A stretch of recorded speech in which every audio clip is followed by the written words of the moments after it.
Ladeira Bausch, o seu podcast sobre dança.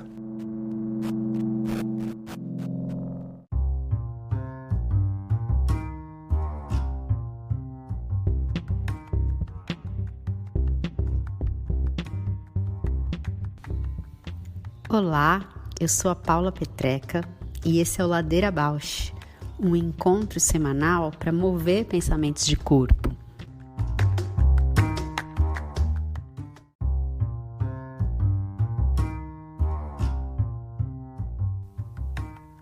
Olá, eu sou a Juliana Alves e esse é o podcast para horizontalizar a dança na sua vida, para a dança horizontalizar você.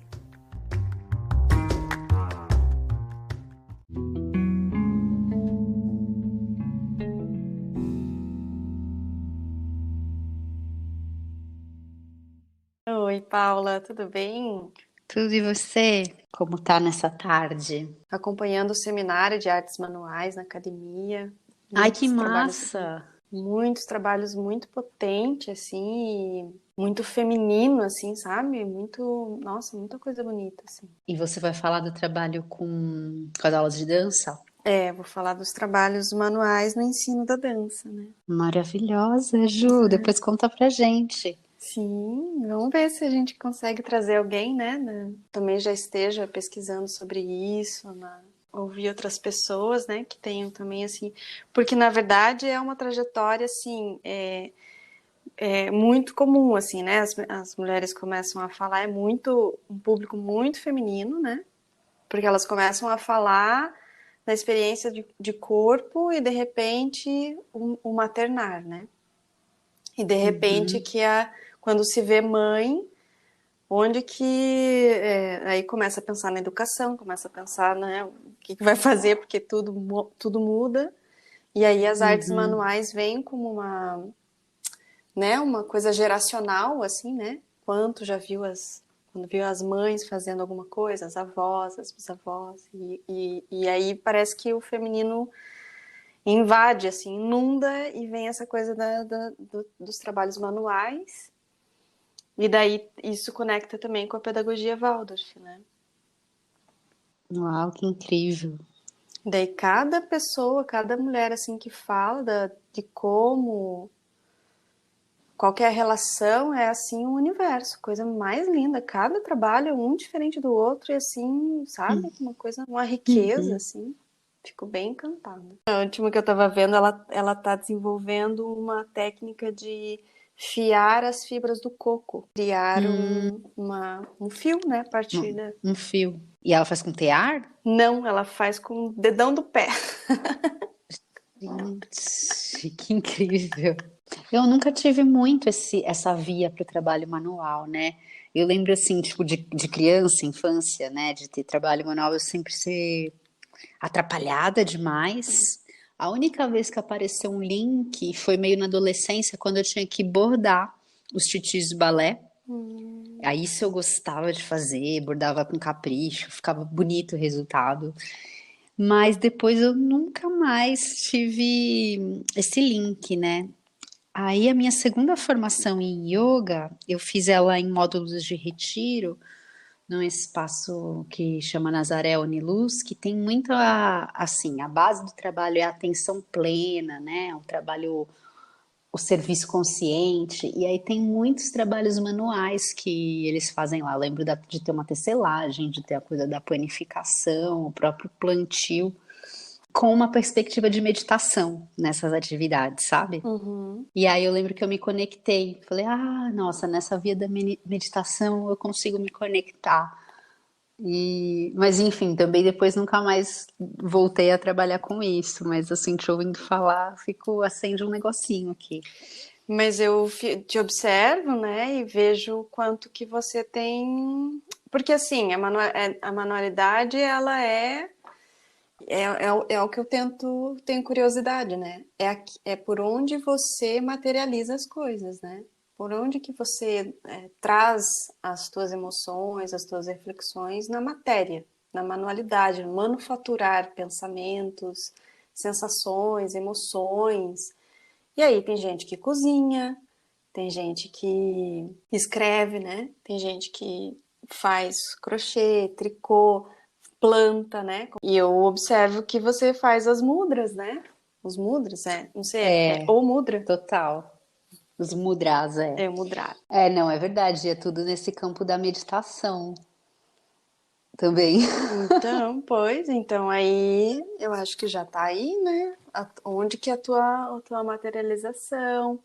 É, e escreve muito também, eu acho que aí também é uma forma de materializar, né? Ah, mas interessante você falar do mudra. Nunca tinha pensado como manualidade. Agora abriu um link assim, uau! Não, eu super sempre, quando eu vejo, eu falo, "Aê, olha aí", porque daí eu me identifico, né? Olha aí onde que tá a mão. E é muito Uhum. curioso isso, porque daí eu tava ali preparando, né? Cada apresentação dessas, né? Seminário, você já tá diferente, né? Porque a última apresentação que eu fiz, né, da pesquisa foi início de dezembro.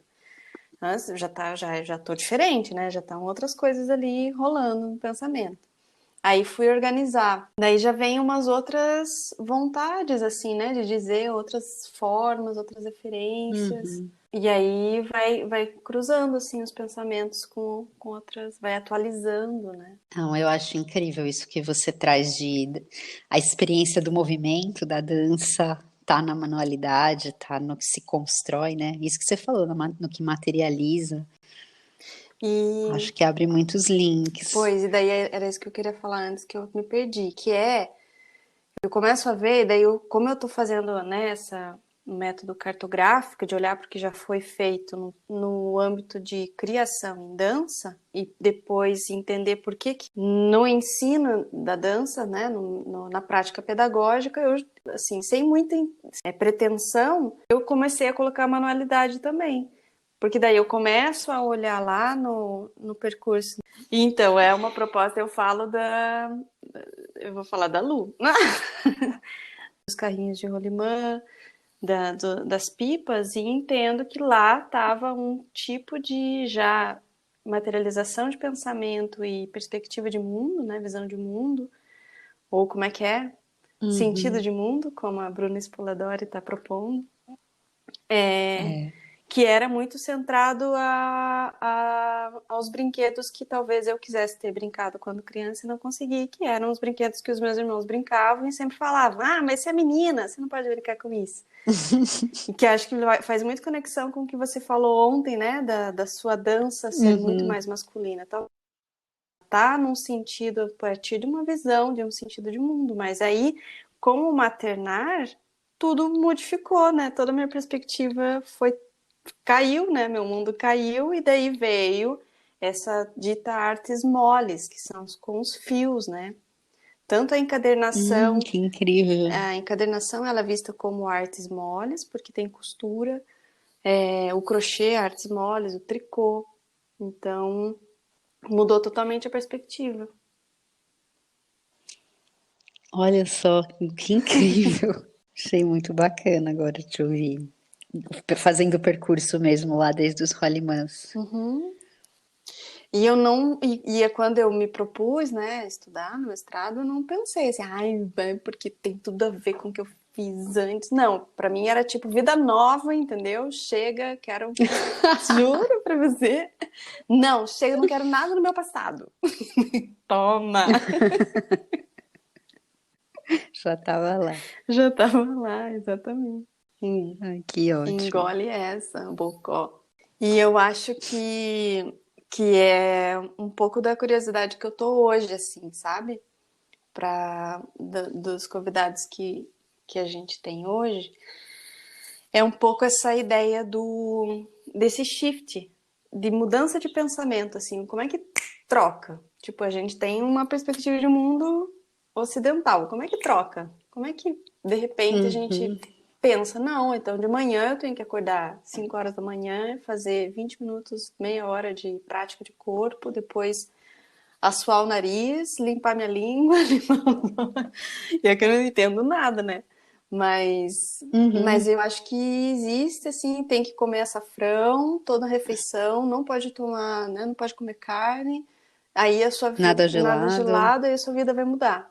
Como, né? Como que isso implanta, né, no meu hábito? Como que eu vou mudar? Mas você sabe que eu faço essa pergunta também dando aula de yoga e agora eu tenho tomado mais coragem para compartilhar isso com quem faz aula comigo, né, com os meus alunos. Eu tenho começado todas as aulas falando, gente, então, a gente está fazendo uma prática de outro tempo, de outro espaço, de outros corpos. Qual é a tradução, né, para que essa prática encontre o nosso corpo aqui agora hoje? E achei interessante você falar do shift, né? Porque o shift tem, quando eu falo tradução, fica nesse lugar muito verbal e o shift já me traz mais o corpo, né? Esse movimento de você ter que se inclinar, se dobrar, fazer mesmo. Uhum, parece que você não pode ver da mesma perspectiva, não. Você tem que dar, tipo, uma envergada assim, ver, tipo, opa, então quer dizer que. Então vou ficar aqui um pouquinho, vou fazer essa invertida aqui e vou pensar. E é difícil, né? É. É difícil respirar, se Uhum. acomodar, é difícil se sentir confortável, né, numa posição. É, e eu acho que você tocou num ponto, né, que é isso, você vai fazendo isso todo dia, não sei o que, isso vai mudar a tua vida. E quando começa a mudar mesmo a vida, é bem assustador. E aí, como é que a gente lida com isso, né? Porque muda totalmente, né? Porque até a Muda. forma de pensar as pessoas, como é que elas te ouvem, como é que elas, você já está em outro lugar. Eu não tenho essa experiência, assim, nesse sentido. Ou talvez tenha, mas não por essa prática. Enfim, vamos ter que falar agora dos nossos convidados. É, vamos falar dos nossos convidados. Que propôs, né? Essa escuta uma pessoa que ela tá criando uma parceria, né? E a Lu Navarro. E ela tá se aprofundando nesses estudos do Ayurveda. E aí ela vai fazer uma formação e nos propôs de falar dessa perspectiva do Ayurveda, né? Com esse... Como é que a gente apresenta o Eric Leite? Eu acho que ele é terapeuta, Eu acho que ele é terapeuta. que ele vem contar para a gente também, né, um pouco dessa visão desse sentido de mundo, do trabalho dele, né, e a nossa curiosidade pronto, de sentir o corpo, né, nessa outra abordagem. Sim, de criar pensamento. Uma forma de pensar o corpo que eu acho que é completamente, assim, bem diferente do que a gente tem, né, discutido até aqui, pensado, e feito, praticado, e até a dança, né? Se for Sim, pensar em aspectos de corpo e dança, muito. Se bem que eu, assim, por exemplo, o balé, né? Se a gente colocasse o balé como uma. Tirasse tudo, né? Tirasse a sapatilha, o colã, a barra, o espelho, o corre, a uhum. música, e colocasse as sequências assim no tataminho. Será que elas não virariam uma yoga? Você sabe que tem uma história, eu não sei se isso é real ou não, eu tomei para mim como real porque eu achei maravilhosa. Tem uma história que uma companhia de balé, agora não sei se foi o Royal, se foi o English, não sei, chamou o Akran Khan para ensinar yoga para eles. Aí ele chegou para dar aula e falou: Mas por que que vocês querem aprender yoga se vocês fazem balé? É a mesma, né? Você, balé de vocês é como o yoga pra gente, né? E não sei, para mim essa história fez muito sentido. Eu faço muitas relações entre as duas coisas, né? Até porque acho que a minha inquietação, quando eu falo que eu começo as aulas falando, olha, a gente está trazendo algo de outro espaço, outro tempo, outra cultura, é nesses discursos, né? O que que é dissidência, o que que é hegemonia, o que que é uma captura, porque, bom, para resumir, que isso seria uma longa história, né? O balé foram, né, danças folclóricas que foram sendo capturadas por um sistema hegemônico e virou essa dança hegemônica.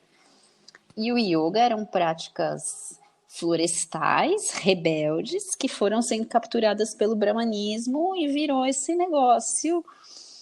Namastê, né? Sem desmerecer o namastê, por favor. Mas, assim, esse negócio que virou um mercado hoje, que isso me incomoda muito, né? O mercado de ficar bem, sendo que é uma prática que eu acho que nem sempre deixa a gente bem, assim como o balé. Nossa, não é uma perspectiva que eu já tenho ouvido e que eu super tô romantizando a yoga. Preciso confessar. A yoga tá no lugar romantizado pra mim. Às vezes eu chego e falo, nossa, agora vai. Não, agora aqui, essa respiração. Agora, se eu fizer todo dia isso, nossa, eu vou chegar. E daí no outro dia eu não dou conta. Eu às vezes faço esse deslocamento de falar, tá, no princípio do princípio do princípio, isso daqui era uma prática de rebeldia, né? O que isso tá ativando aqui no meu corpo hoje? Que louco.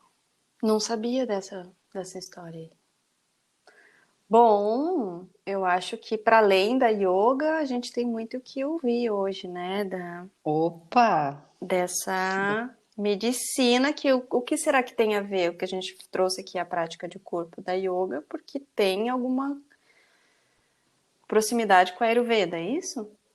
Tem, e parece que tem um texto que é o Sankhya, enfim, que são princípios que regem a vida, né?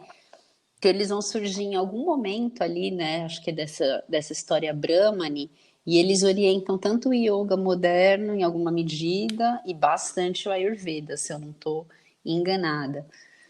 E o Sankhya também tem relação com o budismo, para você ter uma ideia, assim, é um texto super importante, né? Uma corrente filosófica super importante. O budismo vem daí também, e de alguma maneira acho que isso vai conectando essas práticas. Nossa, Paulo. Bom, Então, vamos lá, talvez eu porque falei alguma besteira aqui, porque eu dei agora uma. pode ter falado, porque eu sou muito burra nesse sentido. Mas Só eu achei acho que. incrível. Todas essas palavras que você falou são bem lindas, tá? Mas acho que a gente pode perguntar para ele também, para a Lu, eles devem saber. Então, bora. Vamos chamá-los e vamos nos aprofundar agora nessa. Queria pôr uma Maravilha. trilha sonora aqui. Taca, taca, taca, taca, taca. Até já. Beijo.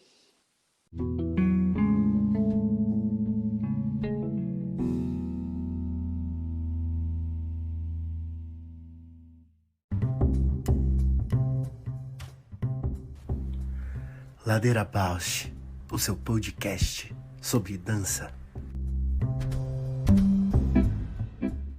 Boa tarde, bem-vindos, Luciana, Eric. Boa tarde.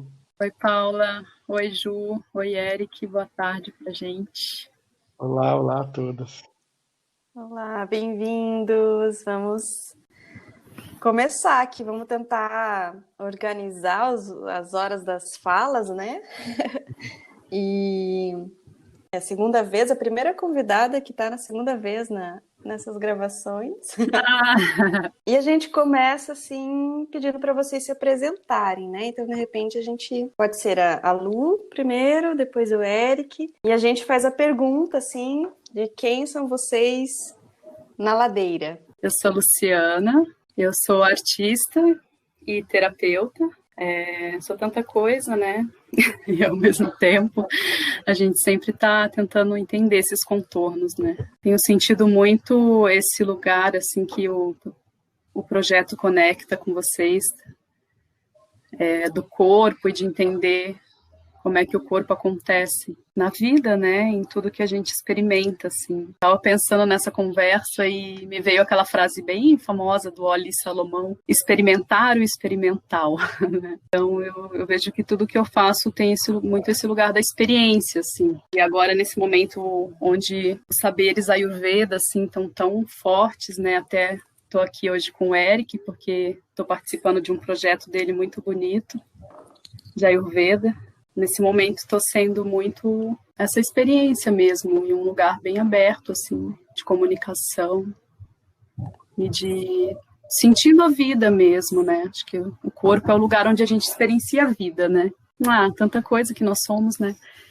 Na ladeira. O que é essa ladeira aí em vocês? Suas sapecas. Eu sinto que tem um pouco esse lugar de tentar entender esses contornos, assim, e de como eles vão se transformando, né, no tempo e no espaço, assim. Acho que a ladeira também é um lugar que, às vezes, pode ser só observado, né? Não, a gente não precisa sempre né, descer e subir, não sei, vem um pouco isso, assim. E também a gente pode, às vezes, não colocar o corpo nas oscilações. Também existem outros lugares, né, assim, para experienciar, de contemplação, de observação. E, às vezes, a ladeira é tão interna também, né, esses lugares, assim, de mergulho, né. Dá para mergulhar na ladeira? Tô pensando numa ladeira líquida, assim, não sei, tá me... Vocês estão falando isso, eu já estou pensando numa maravilhosa Bianga, assim. Para mim tem todas as ladeiras. Isso! O contorno, é verdade. O contorno, a espiral. A liquidez. Uma ladeira espiralada. Primeiro, oi todo mundo, né? Direitinho. Meu nome é Eric Leite. Eu acho que, talvez, para explicar quem eu sou nessa apresentação, eu sou alguém que ama demais a vida e as conexões que a vida promove. E se tem uma das coisas que eu tenho certeza que faz parte de um grande propósito de vida, é estabelecer essas conexões. Então, através hoje do meu trabalho enquanto terapeuta Ayurveda e coordenador do instituto que promove saúde integral, esse é um dos meus principais lugares de conexão com as pessoas. E na ladeira eu sou esse que toda vez sobe a ladeira para descer de novo o mais rápido possível, com mais aventura possível, mas que a todo momento olha para os cantinhos da ladeira para tentar encontrar alguém para ter aquela conversa, como todo bom mineiro adora, aquela conversa gostosa e fazer mais uma nova conexão. É isso que me move, na verdade. E, resumidamente, sou eu. Adorei ouvir as ladeiras. Nossa, eu fico com vontade de conversar várias coisas com vocês, né? Eu já fiz bastante acompanhamento com terapia ayurvédica, tanto, né, nesse lugar da Bianga, até um acompanhamento mais nutricional, com fitoterapia, o que eu pensava, o que eu sentia, o que eu estava mentalizando, até chegar nessa sutileza de me conectar com uma cosmologia, né? E eu fico super curiosa para saber que visão de corpo, que visão de mundo, né? Que sentido de corpo, que sentido de mundo tem no Ayurveda? O que é que vocês veem que encanta tanto vocês, né? Que vocês poderiam compartilhar aqui com a gente. O que está me vindo, assim, depois de muitas experiências, né? Eu tenho uma relação de receber terapia Ayurveda há mais de 10 anos, acho que 12, 13 anos, assim. Então, eu já tive algumas experiências e com diferentes terapeutas, né? Mais recente com o Eric, que faz um trabalho que realmente entra em todos esses campos que a Paula coloca, assim. Porque realmente eu acho que é uma terapia bem expandida, assim, né? E para mim está muito, assim, cada vez mais um lugar do espiritual, assim, como corpo também, como experiência, assim. Então, acho que pelo tempo que eu tenho de conexão, que também é pequeno, mas já tem uma história para mim, mas ainda é inicial, se a gente pensar na profundidade, né, que é essa sabedoria, assim. Mas o campo que abre, assim, para mim, mais recente, até com yoga, assim, eu não sou professora de yoga, nunca fiz nenhuma formação, mas pratico também há muitos anos dentro de processos de criação, e muito também, assim, em casa, no meu tempo, né, no meu hábito, assim, nos hábitos, né, entre as atividades, conforme eu consigo colocar, assim, cada vez mais no meu cotidiano. Para mim tem muito um lugar, assim, de receber essas energias mesmo cósmicas, assim, sabe? E assim, uns lugares que eu não acessava, assim, e que cada vez mais eu tô abrindo espaço e perdendo medo, assim, sabe? Então, para mim hoje tá no mesmo yoga, assim, eu percebo que às vezes eu faço algumas coisas, mas daí, depois de fazer aquilo, eu vejo que é um momento de incorporação. O yoga e a Ayurveda, para mim, estão hoje num momento de incorporação mesmo, assim, sabe? De energias, assim, que eu não acessava, ou que eu não conhecia, ou que eu não admitia. Assim, é um lugar meio novo que eu não... Ainda é difícil falar, acho que talvez o Eric possa até falar, assim, sobre isso também, eu não, ou o que ele quiser trazer. Mas está um pouco nesse lugar, assim, que eu acho que é um lugar ainda que eu estou descobrindo, assim.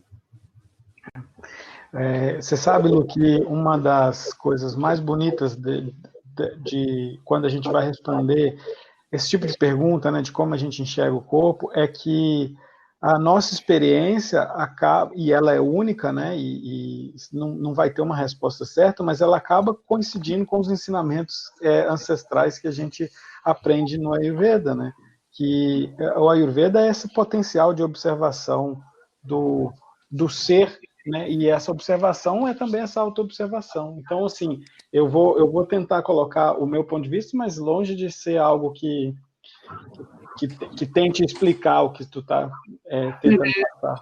Até mesmo porque a explicação empobrece, né? Mas, se vocês me permitirem, eu queria dar uma volta no meu biografema de novo para responder essa pergunta, porque eu sou filho de 2 bailarinos. A minha mãe, quando eu nasci, ela é bailarina, e meu pai bailarino. Olha só. Que legal. Por favor. E assim, o meu encontro com meu pai, eu fui conhecer o meu pai mesmo, eu tinha 30 anos de idade, porque ele foi embora e deixou a minha mãe sozinha em Belo Horizonte.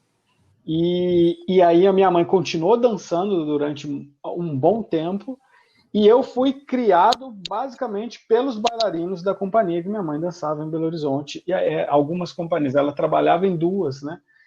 Minha mãe era coreógrafa. E ela dançava... por favor, fala o nome da sua mãe. Minha mãe ela chama Marta Leite. Ela largou, e eu fico triste assim quando eu lembro disso, ela largou a dança por um destino da vida mesmo, né? Eu acho que criar um filho assim numa cidade grande, ela sendo do interior, isso colocou uma pressão nela para ela ter que trabalhar e construir uma vida para dar um suporte para mim enquanto bebê, né? Mas eu fui criar. Aí minha mãe participava desses festivais, inclusive que eu lembro que ela ia muito para Joinville para participar dos festivais de dança. E ela, durante um bom tempo na minha vida, ela continuou dançando ainda, até o momento que ela decidiu mesmo parar. Mas a dança ainda reflete muito nela. Mas eu fui criado pelos bailarinos que trabalhavam com ela, porque minha mãe tinha um emprego e à noite ela também trabalhava como professora de dança e fazia aula também.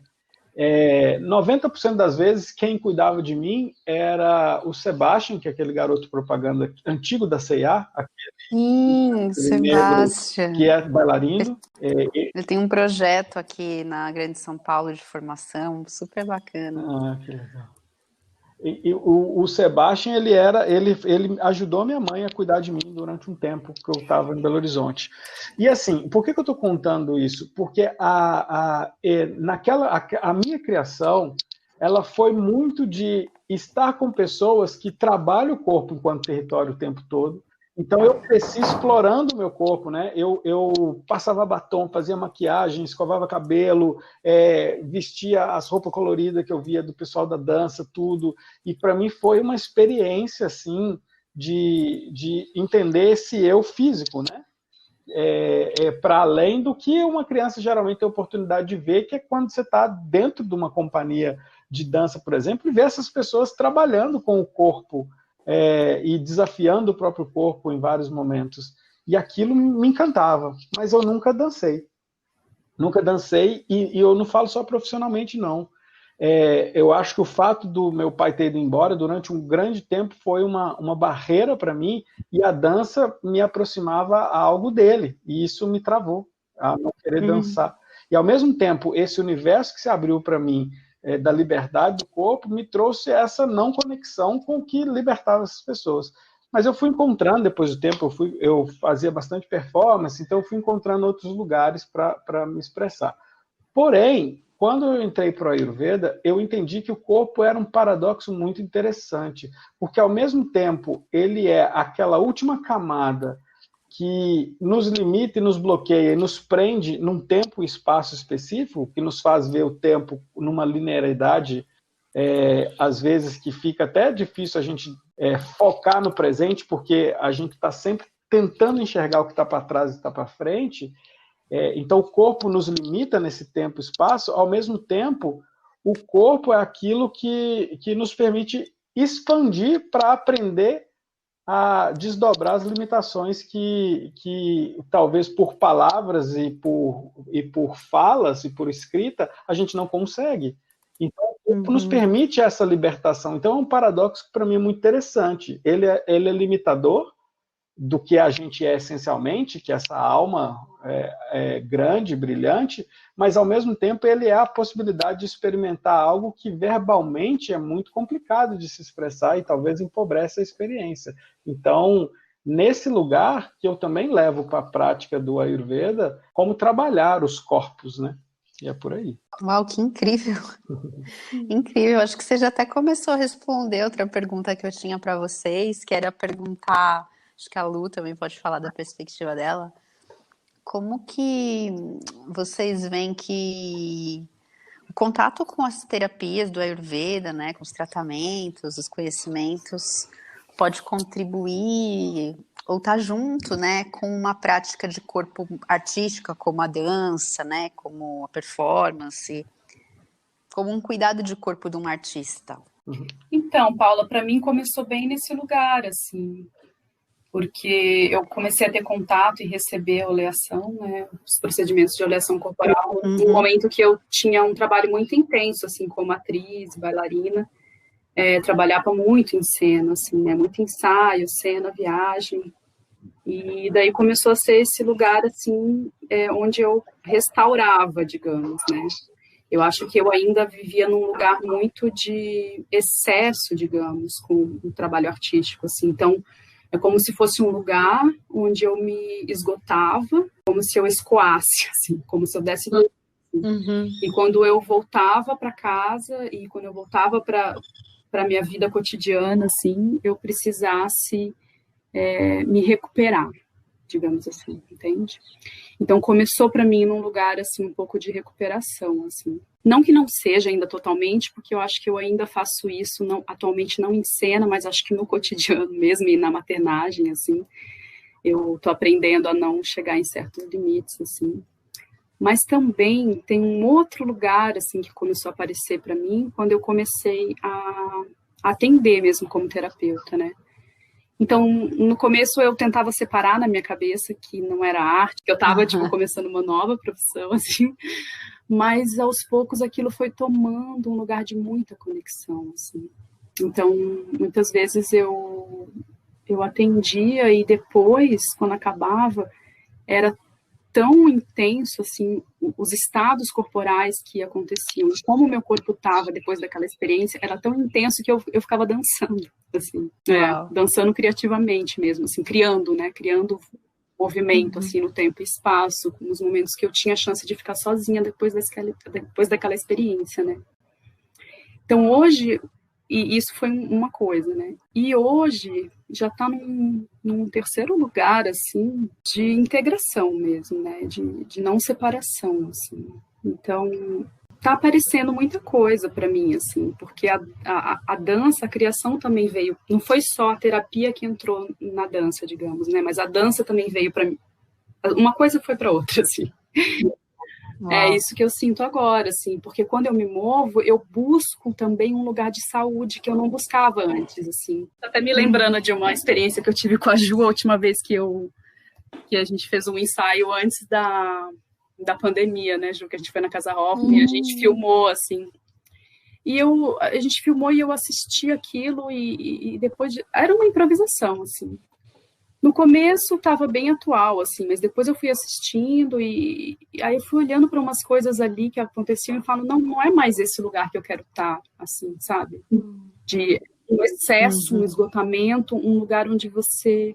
Não sei, para mim é importante, mesmo na arte hoje, encontrar um lugar de saúde, mas que não é nem de longe uma saúde como exemplo, uma saúde como paradigma, assim, para o outro, né? Mas é um lugar, assim, de muita fonte, onde tem abundância, onde a coisa jorra, sabe? Assim, quando... Esse lugar de pensar como o Ayurveda pode contribuir, principalmente para os profissionais que trabalham com o corpo, tem duas facetas que eu acho interessante a gente discutir.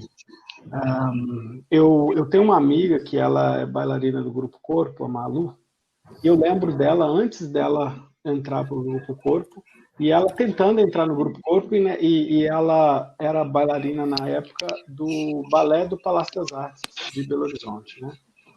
E aí, depois ela passou na seleção, e uma coisa que me chamou muita atenção foi o quanto ela teve que emagrecer assim que ela passou. Mas ela teve que emagrecer não é por uma exigência estética, não. É porque ela percebeu, porque ela também tinha um joelho muito fraco, ela percebeu que ela precisava reduzir o peso para superar as limitações do corpo dela. E aí eu vejo que dependendo da proposta que tu entra no trabalho com o corpo, o ser humano ele hackeia o corpo, né? Ele tem que fazer o corpo funcionar num lugar que talvez, para quem tem uma vida que não usa do corpo dessa maneira e com esse esforço, não seja necessário se submeter a alguns processos.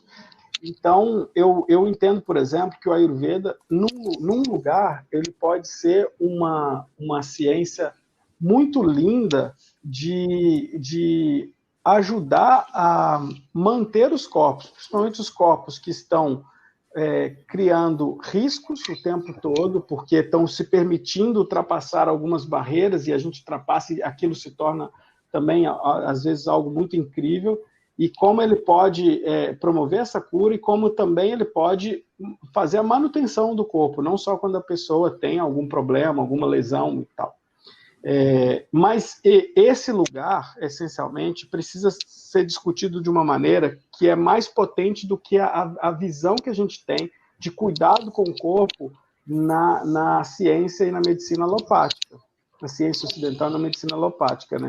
Se a gente for pensar, por exemplo, uma fadiga muscular, logo na medicina alopática, a gente vai pensar em, vamos ver se tem deficiência de cálcio, potássio, magnésio, né? O Ayurveda não vai olhar por esse prisma. A gente tem que entender que o Ayurveda, a diferença entre corpo e mente é uma mera perspectiva para o Ayurveda. Porque é tudo energia, mas são maneiras de enxergar a energia de modo diferente. Então, a Ayurveda ela passa por um viés muito mais biofísico do que bioquímico. Então, quando a gente começa a entender que a expressão, em todos os sentidos, é algo de dentro para fora e passa primeiro de um movimento hipersutil, primeiro da consciência, do desejo da consciência, depois da iniciativa da mente e se expressa no corpo externo, a gente entende que existe uma gama de vibrações até o fenômeno acontecer. E o lindo do Ayurveda é que ela dá conta de visualizar isso com muita sabedoria e mostrar que todas essas fases do movimento até a ação acontecer, existem processos que estão muito conectados à nossa capacidade de sempre ser expansivo.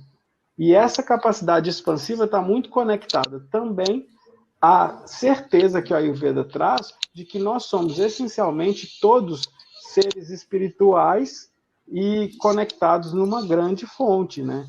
E aí o movimento ele se torna algo devocional. Quando eu falo devocional, não devocional na questão religiosa, mas devocional como um ato de honrar aquele corpo essencial que vive essa vida enquanto Eric, enquanto Paulo, enquanto Lu, que é esse Deus que nós carregamos, que é essa essência, essa centelha divina que está em todo mundo, em todos os seres, em todos os lugares do universo, né? E é nessa beleza que o Ayurveda consegue até poeticamente complementar uma oportunidade de se enxergar o corpo e de ter a consciência dos limites e da extrapolação de limites do corpo de maneira maior do que uma simples cura de um processo físico. E isso é muito Uhum. Nossa. Uau, Bem, que lindo. lindo.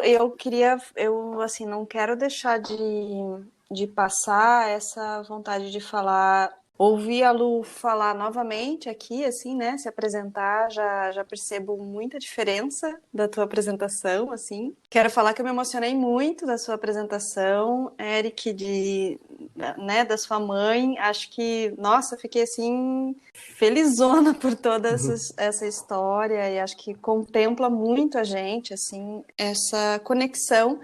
A gente falou antes de chamar vocês, a gente estava falando sobre. A gente faz uma introdução, né, para chamar os convidados, e aí na introdução a gente falou: o que será que a yoga tem a ver com o balé? A yoga, o pensamento Ayurveda, né? Então aí é muito lindo, eu fico muito feliz com essas conexões, assim, né, que fazem, porque estávamos nós 4 programados pensando nessa conversa hoje, assim, né? E aí, uma das minhas perguntas era sobre esse pensamento, né, que eu acho que você também já contemplou, Eric, que era pensar nesse pensamento de corpo, né, pensamento de corpo ocidental e pensamento de corpo oriental, sobre corpo e saúde, né? Então, eu acredito que você já tenha respondido isso, assim. Não sei se a Lu gostaria de falar Tá me vindo uma outra conexão aqui também que eu fui fazendo, assim, sobre essa ideia de uma natureza primordial, que a gente chama de Prakriti, né, que é um design.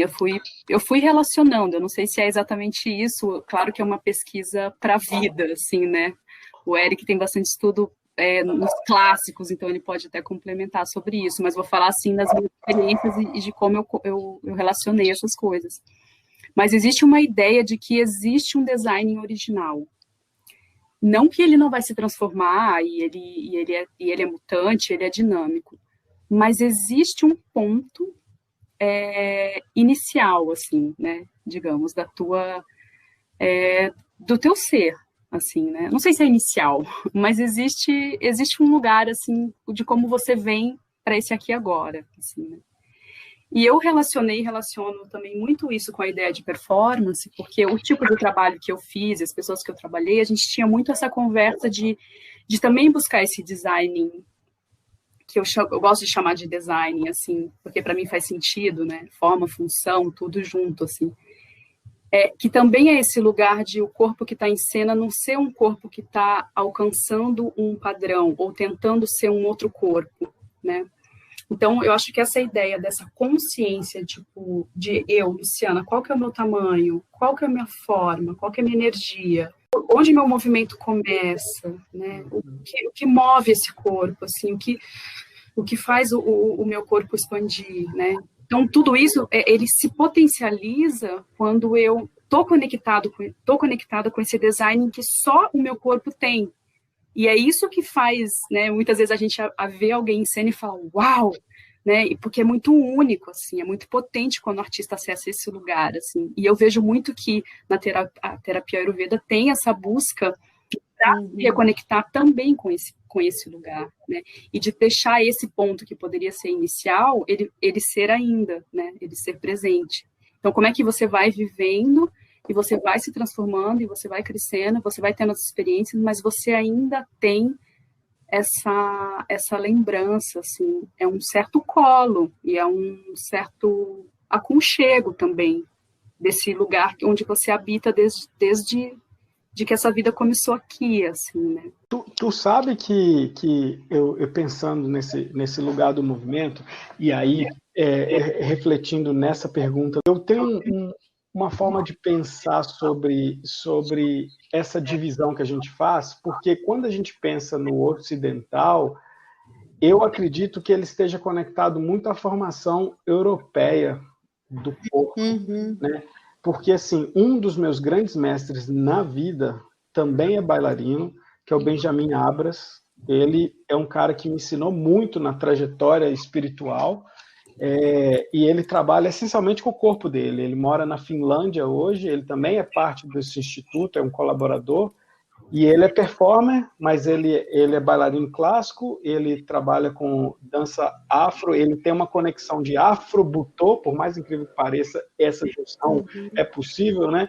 E é lindo, ele é capoeirista de muito tempo, mas principalmente capoeira de Angola, e ele tem um trabalho de movimento em espiral, que quando eu vejo ele performando, inclusive eu também sou diretor de cinema, e eu trabalhei com ele já, e quando o Benjamin ele performa, ou ele dança, ou ele se apresenta, eu vejo um tanto da filosofia védica no que ele está fazendo, e aí eu começo a perceber que existe uma visão de corpo no Ocidente que se aproxima muito dessa visão do Oriente, né? Dentro da filosofia védica existe um Shastra, que é o Shastra da encenação, não só da dança, mas das artes, que se chama Natya Shastra.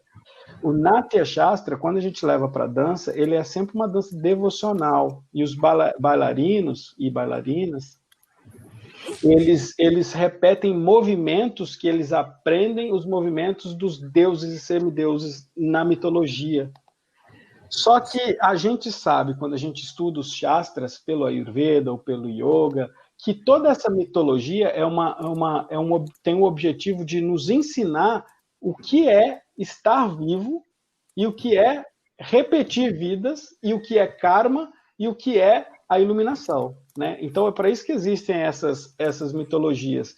E aí, quando o bailarino ou a bailarina eles estão performando, estão dançando, e eles fazem os movimentos, os mudras, ao mesmo tempo, aquilo não tem só significado, ele tem uma movimentação energética, um intuito energético, para além do devocional, de cura.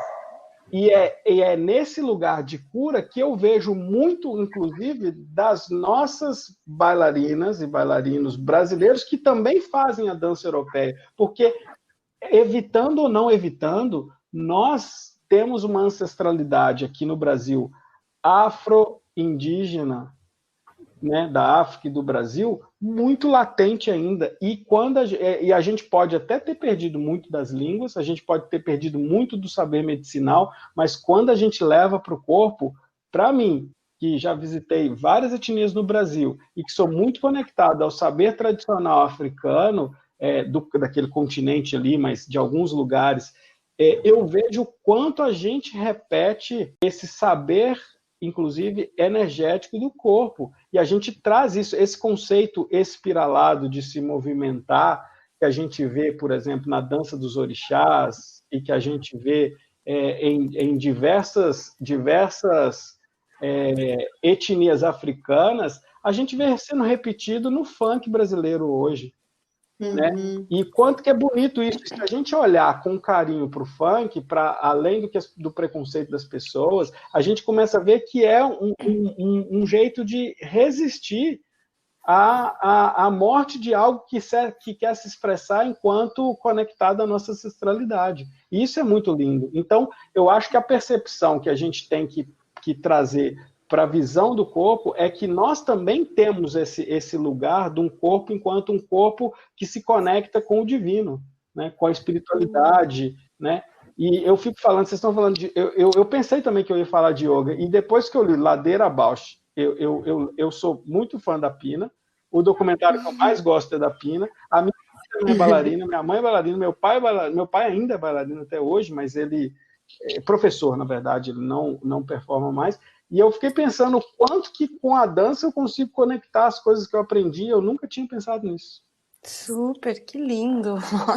Nossa, amei ouvir aqui a ancestralidade, chegar no funk e essa conexão, né, de realmente os saberes tradicionais, africanos, indianos, esse sul, né, que tem muitos pesquisadores que já nem falam mais em Oriente e Ocidente, mas falam do sul, né? É verdade. Sim, e até Vai, Lu, vai. num lugar mais até da cidade, né, e digamos, de uma ideia de civilização e não nas universidades, de hospitais e tudo, mas é um saber que ele vem dos povos originários, né? Assim, antes de ser Índia.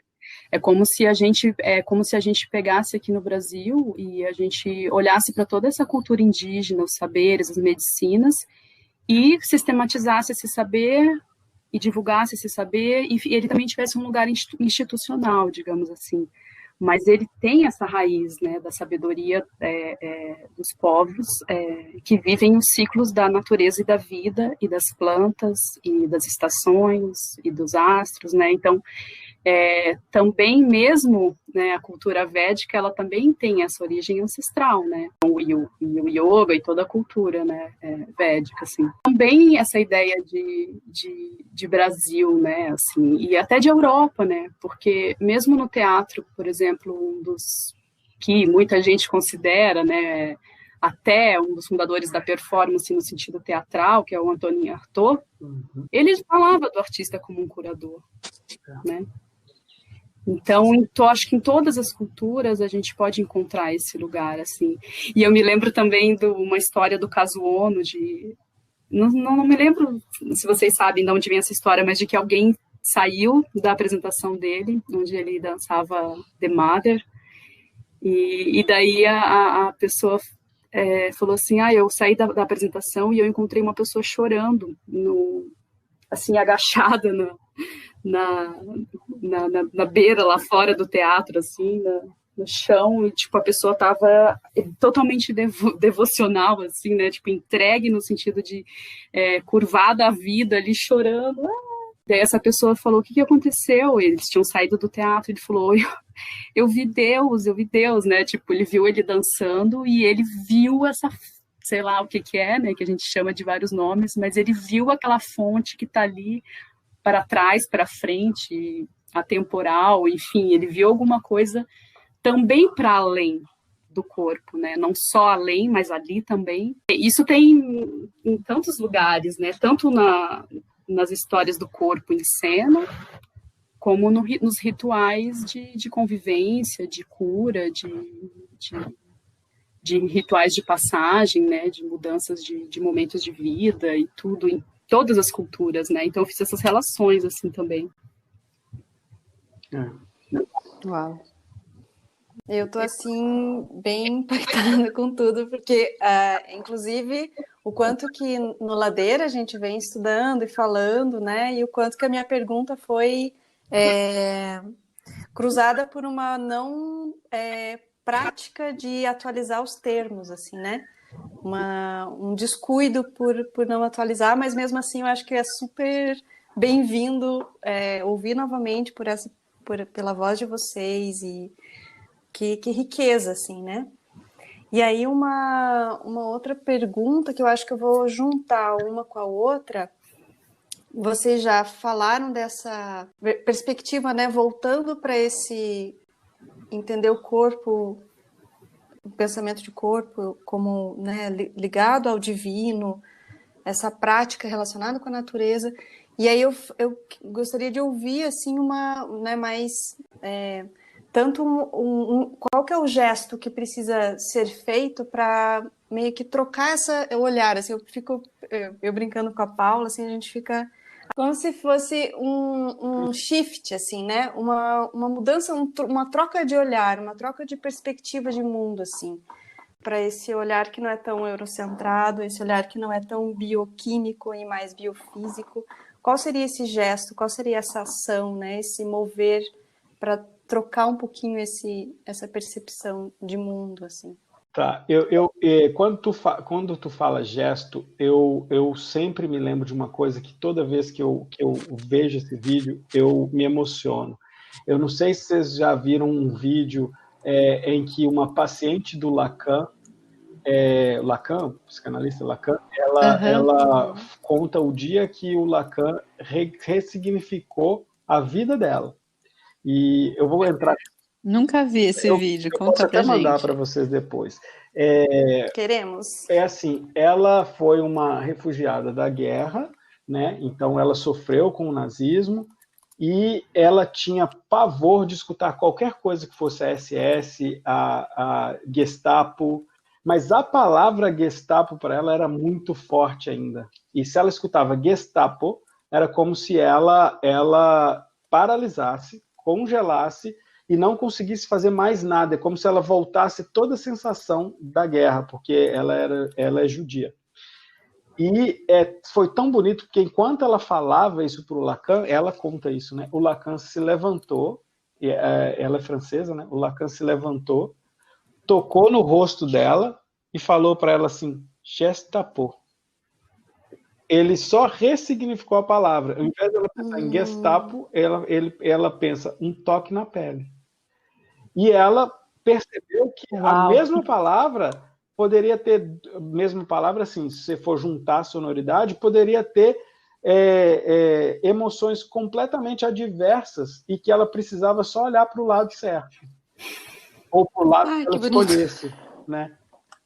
E aí ali foi performada uma grande cura, né? Ela trocou um acento. Gestapo é Gestapo, né? É a mesma palavra, mas com um toque no rosto dela que virou toque na pele.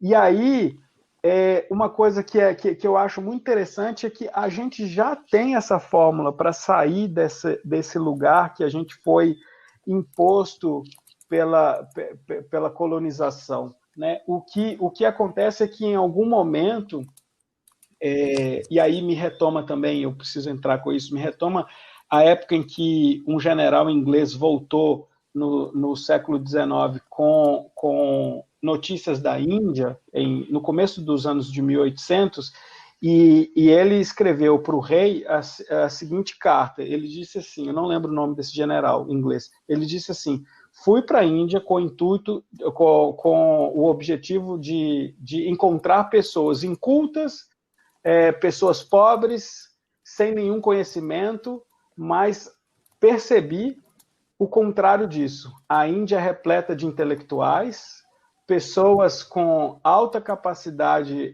de raciocínio lógico e emocional, pessoas extremamente cultas, extremamente letradas, extremamente empáticas, e a única maneira da gente dominar esse país é extirpar deles o maior valor que eles têm, que é o valor espiritual.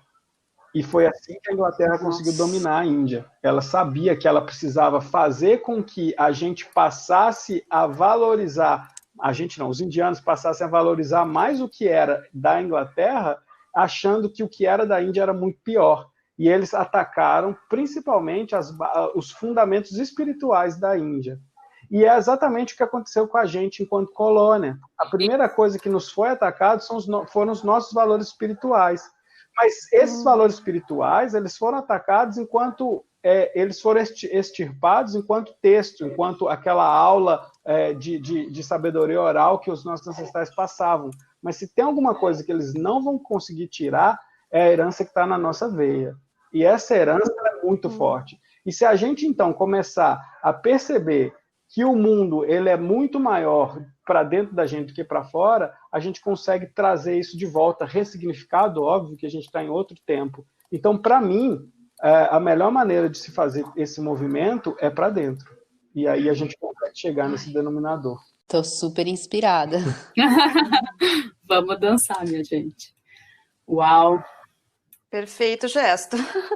É o gesto, é olhar para o outro lado. E pensando nesse encontro, assim, entre terapeuta e o paciente, que você falou da história, né, do Lacan, e também pensando nessa relação entre aluno e professor, né, porque o Eric traz um lugar muito bonito, muito interessante, assim, a Ju, a Paula também são professoras, assim, eu fiquei pensando esse lugar da educação, assim, até que o instituto, né, que o Eric criou, Instituto Gurukulam, ele tem uma história muito bonita do que é essa relação. Aí eu pensei que a gente podia falar um pouco sobre isso, acho que vocês até, de tudo que a gente está falando, essa relação com a educação, porque a visão, isso também é um lugar, assim, muito delicado, né, em todos os lugares, mas no Brasil, né, também é tirado esse lugar da relação entre o aluno e o professor como um lugar, assim, tão potente, tão criador, assim, né, e eu vejo que o Eric, ele retoma muito isso, assim. Eu acho que esse assunto é interessante para a gente também. Super. A gente começou também a introdução, eu estava falando sobre que eu tô, né, vou apresentar segunda-feira num seminário de artes manuais na academia. Então é o primeiro seminário que acontece sobre as pessoas falando como a prática de artes manuais na universidade, assim, né? E eu estava estudando sobre isso, estava escrevendo e preparando a minha apresentação. E é exatamente isso que eu me pergunto e que eu pesquiso, que é como trocar fazer também esse shift de posicionamento. E a minha pergunta, a minha proposta é como que esse trabalho de manual, né, na educação, principalmente mais específico na dança, pode trazer um lugar da criança, especificamente volto para a criança, né, pelo campo da infância, manter a criança volitiva, com vontade de querer aprender, né, não submetida a um aprendizado que ela não está afim, né, e que aí acho que entra nesse lugar do Gestapo, né, que reforça um aprendizado que ela vai ir bloqueando, vai paralisando e vai fixando no que ela não quer mais, né? E ela tem um trabalho imenso depois, que é o que eu identifico em mim, com anos de análise, que é um trabalho imenso depois de sair dessa paralisação, né? De ter muito material para ressignificar depois. Vai. Tu sabe, eu tenho uma escritora que eu sou muito fã, que é uma escritora portuguesa que faleceu há 10 anos atrás, que chama Maria Gabriela Liansol. É uma das escritoras que eu mais sou apaixonado, assim. E ela tem um livro dela que eu gosto muito, que chama O Livro das Comunidades, e ela fala uma frase pequena, e eu vou falar aqui para vocês, que ela fala assim: há 3 coisas que metem medo. A primeira, a segunda e a terceira. E essa frase me retoma muito a maneira como a gente conduz o saber hoje na nossa educação. A gente tem um fenômeno que, para mim, é quase um semideus, que se chama Paulo Freire, e a gente é incapaz de ainda introjetar os ensinamentos desse grande ser na nossa educação, né? E a mesma Gabriela Liansol, ela insiste numa frase que em várias escritas dela, que é preciso colocar a mão no pensamento. A nossa educação, ela tira as mãos do pensamento, né? O pensamento é algo extremamente dedicado só ao abstrato, e a gente sabe que o pensamento ele se propaga na ação.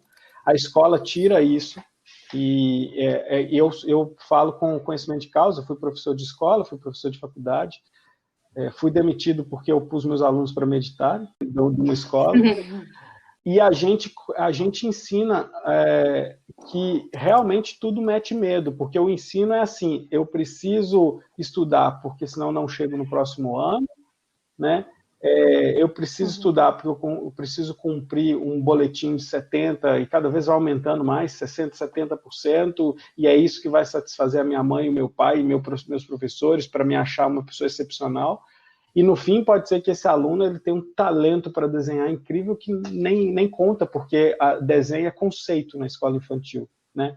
E para ele aquilo tem uma referência pior, né? Como se, peraí, se o desenho não me faz passar para a próxima etapa, e a matemática faz, então a matemática é muito mais importante. E aí a gente chega no ensino médio, um novo medo, que é o bicho-papão do vestibular, e a gente conduz tudo para que a vida seja respondida em A, B, C, D, e não permite a expansão nem de raciocínio sutil intelectual do aluno, mas nem a expressão dos gestos mesmo que se expressam no físico, né? E isso a escola precisa mudar, não a escola, o sistema de ensino brasileiro precisa mudar. Eu tenho 2 grandes referências de educação, né? Além do nosso grande brasileiro, Roland Barthes também, que eu acho que traz a biografia, os biografemas de vida para dentro do saber e dentro do processo educacional. E eu acho que isso é o que falta, principalmente na educação de crianças, de jovens, né? Entender que primeiro, se a gente pegar a filosofia védica e tratar a filosofia védica como algo sincero e científico, a gente sabe que essas crianças elas têm uma sabedoria ancestral que elas já carregam na alma delas. E que essa sabedoria vai se expressar em algum lugar que talvez nem seja verbal, talvez seja numa dança, talvez seja numa performance, talvez seja num desenho, talvez seja no ato de construir coisas, e a gente mata a possibilidade de entender a trajetória da alma dessa pessoa. A segunda é a trajetória social que essas crianças trazem para dentro da sala de aula, que é multidiversa, né? São pessoas que têm famílias diferentes, com histórias diferentes, com relações econômicas diferentes, e que deveria ser parte do processo educacional. Como fazer isso é um grande desafio, mas eu acho que a gente já tem teóricos muito bons que nos deram indícios de como a gente deveria estar conduzindo a educação desse país e do mundo, né? Por aí. Nossa, ouvindo vocês agora, eu fico também curiosa para saber como é que vocês estão com uma formação, né, em Ayurveda, com inscrição aberta. Não sei se vocês querem falar disso. Eu fico bem curiosa para saber como é que vocês pensam essa formação, né, de um profissional, um terapeuta, acho que é terapeuta que fala Ayurveda? Sim. Eu vou falar um pouquinho dentro da minha perspectiva enquanto criador do curso, e eu acho que a Lu pode falar um pouquinho da experiência que está sendo dela entrar nesse processo de coordenar a primeira formação que a gente vai fazer em Curitiba, né? Porque o Instituto ele já atua em vários estados do Brasil, mas eu fiz uma pequena peregrinação na Índia estudando Ayurveda, e assim, foi lindo o conhecimento técnico que eu consegui adquirir lá e continuo adquirindo, né? Porque é um estudo muito grande, mas eu tive a graça de poder encontrar alguns grandes mestres que se preocupavam com o que já acontece no Ocidente há muito tempo, mas está acontecendo com a Índia, que se preocupava em preservar algo que, inclusive, o Ayurveda está deixando embora na Índia, que é exatamente esse saber e essa condução espiritual dos processos, né? Que aprender a Ayurveda não está só em estudar os livros da medicina, falando medicina para simplificar, né, da medicina, mas está em aprender que existe uma forma de adquirir conhecimento que acontece de olhos fechados e em silêncio, né? Entender uma planta, às vezes, é uma dinâmica muito mais de fechar os olhos e estar na frente dessa planta do que ler um monte de texto sobre essa planta. Os grandes acharyas, os grandes mestres da antiguidade, eles eram pessoas com muito mais consciência e percepção do que estava ao redor deles. A gente vê isso pela forma como eles deixaram esse saber. E, de alguma maneira, ainda existem pessoas que tentam preservar o Ayurveda e proteger o Ayurveda para que o Ayurveda possa continuar protegendo a humanidade, conectado muito a esse saber que é espiritual. E eu encontrei algumas figuras assim, um deles é o Dr. Rajiv Raj, que é um dos coordenadores do Instituto também, é mais um conselheiro, mas para os projetos internacionais ele também é da coordenação, e ele é professor do Instituto também, ele dá algumas aulas, e quando eu encontrei ele, eu encontrei o que eu estava buscando dentro da Ayurveda, e eu decidi que eu voltaria para o Brasil para criar um instituto que fosse possível abraçar o conhecimento técnico e o esforço técnico que as pessoas fazem para poder compreender a patologia, a fisiologia do ser, mas que também entendesse que, para além disso, nos mesmos textos clássicos, a gente precisa entender que a nossa potência é espiritual e energética e que o Ayurveda discorre sobre isso e ensina como lidar com isso. E é algo que eu vejo muito perdido, principalmente nos próprios profissionais de Ayurveda que eu costumo encontrar no Brasil. Tem muita gente com essa conexão também, tá? Para deixar claro, não estou falando que sou só eu que faço isso. E o Instituto ele veio dessa necessidade. Inclusive, ele chama Instituto Gurukulam, porque Gurukulam é o método de ensino em que o mestre sentava debaixo de uma árvore, e aí me lembra Paulo Freire, e falava com os seus discípulos ali. Longe de me colocar no lugar do mestre, mas eu faço isso para honrar os meus mestres, né? E aí eu tento contemplar dentro da formação um meio em que eu também conto com o saber dos alunos ali, porque a gente sabe que ninguém chega ali do zero e chega do nada. E eu sempre tento dizer para eles que é preciso botar a mão no pensamento. A Ayurveda é algo que é muito prático, a gente precisa colocar isso no corpo, a gente precisa trazer essa experiência para que a gente saia de um curso de formação também tendo experimentado a potência que a gente aprendeu. Então, nesse processo, eu adoro discutir e vivenciar o máximo possível do que a gente pode de conexão com essa espiritualidade, né? Que é diferente, deixar claro, de religiosidade. É isso que eu venho tentando fazer e eu espero que cada vez mais eu consiga aprofundar nisso. É isso. Eu acho muito bonito, assim, porque eu tinha começou a surgir essa necessidade, né, pelo meu contato inicial com a Ayurveda e as práticas de atendimento, essa necessidade de... Então, eu acho muito bonito esse lugar, assim, relacionando com essa ideia de educação e dessa proposta do Instituto Gurukula, né, de retomar esse lugar, assim, porque para mim foi surgindo essa necessidade de aprofundar os estudos, né, em Ayurveda e eu sabia que em algum momento, né, fazer uma formação, um estudo mais estruturado, né, e também ter esse apoio, assim, né, do saber, assim, né, através de pessoas que estão estudando há mais tempo e praticando e tudo. Então esse lugar, assim, para mim tinha que ser muito orgânico, eu não consegui buscar isso de uma forma muito lógica, assim, né.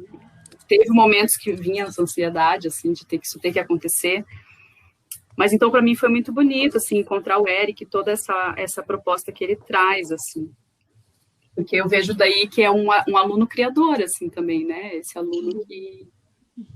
E essa transmissão também que é muito vibracional, assim, que é um lugar que atualmente a gente fala mais, mas que ela sempre existiu, né, talvez, fala mais não, a gente consegue verbalizar dessa forma, assim, mas a gente sabe que a gente aprende muito pelo acolhimento e pela conexão, né, de uma forma muito mais profunda, assim, né, com as pessoas, não só quando a gente faz uma formação, um curso, mas numa conversa ou numa relação, né, de amizade ou de namoro ou de casamento, assim, eu acho que todas as relações, elas são muito mais, elas produzem muito mais, né, conhecimento e vida, assim, quando não está nesse lugar de autoritarismo, né, ou de afirmação, né, no sentido dessa figura de quem transmite, ou coisa assim, né. Então, eu acho que abre um fluxo muito, muito bonito daquele conhecimento continuar existindo, assim, entende? Para além de tudo, assim, dele se manter vivo, assim, né? E ele acontece através de pessoas, claro, né? Nesse momento somos nós, né? É o Eric que está propondo essa formação com toda a equipe, mas eu sinto que é muito esse lugar que a gente incorpora, assim, né? E, enfim, com tudo que a gente tem falado. Então, para mim é muito legal, assim, poder estar apoiando e que esse curso aconteça também aqui em Curitiba, né, pela primeira vez. Então, para mim tem muita relação com esse trabalho de dança e desse projeto de vocês, que é esse lugar onde a gente pode criar em tempo real, né, fala também em tempo real, assim, lugar criativo, né, que a gente se coloca, assim, acho que vejo muita relação mesmo entre a educação e a criatividade, assim. E no sentido da saúde, ela também exige essa presença, né?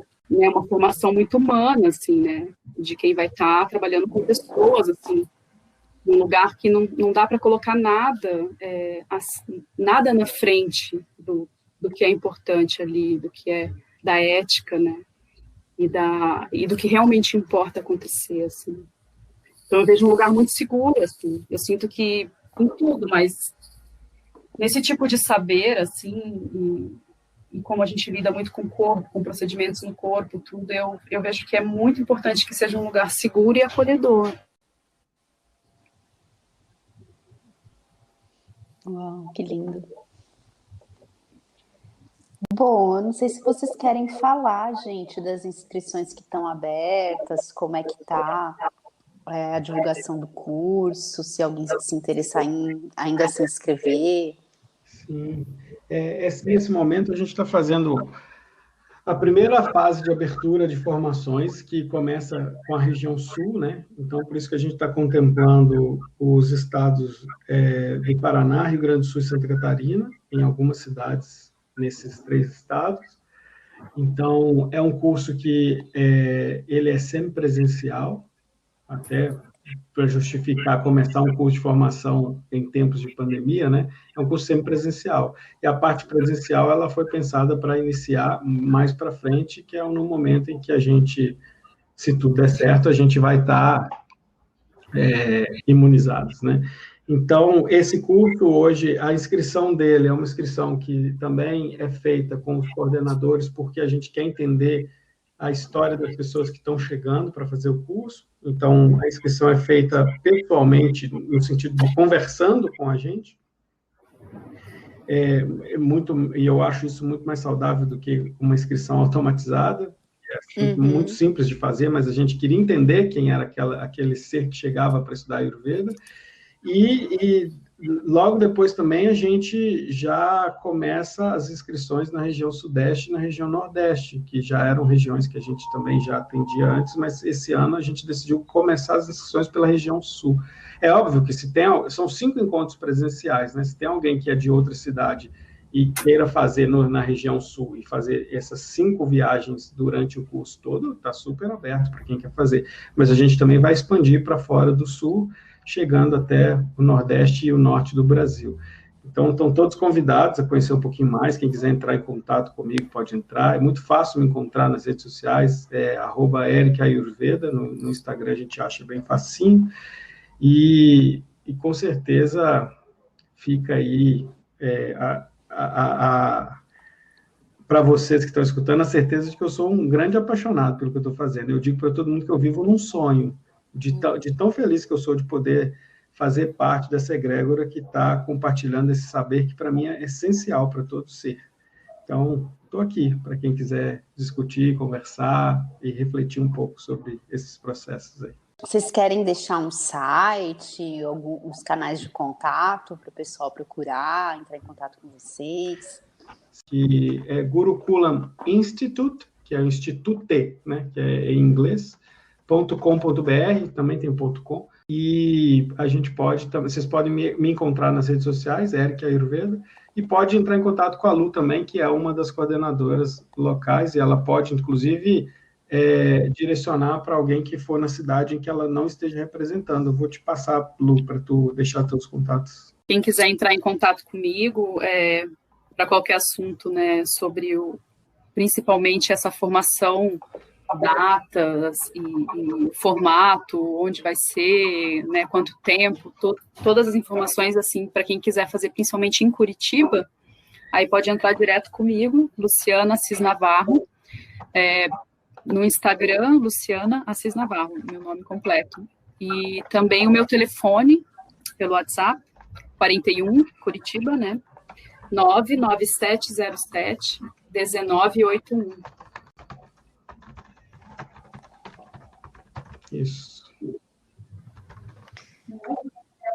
Maravilha. Nossa, eu tô assim muito grata por nesse fim de tarde, com uma riqueza de conhecimento, informações e muito aprendizado.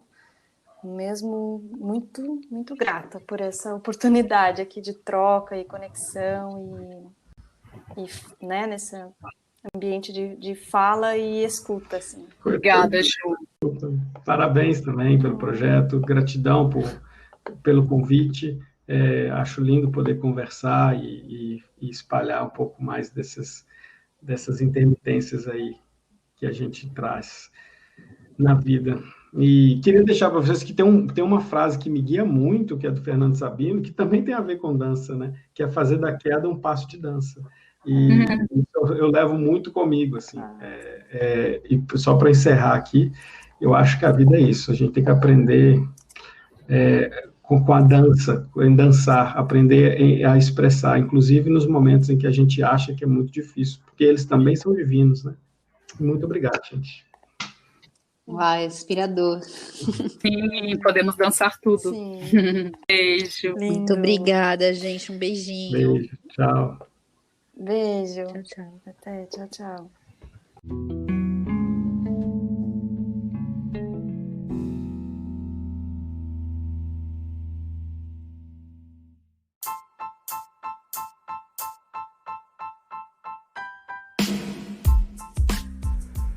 Ladeira Bausch, o seu podcast sobre dança.